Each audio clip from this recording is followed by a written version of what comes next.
Which insulation saves you more money, spray foam or roll insulation?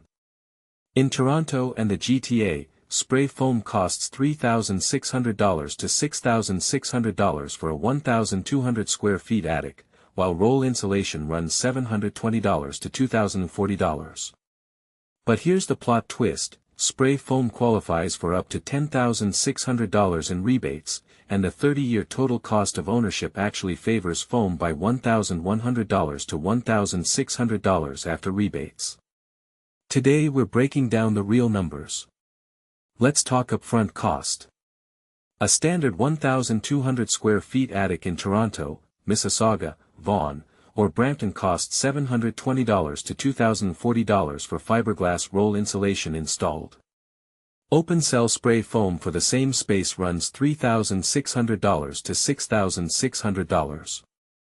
Closed cell costs $6,600 to $10,800. Yes, roll is cheaper at the register. But roll insulation settles 10 to 25% over 10 years, meaning you lose R value and efficiency every single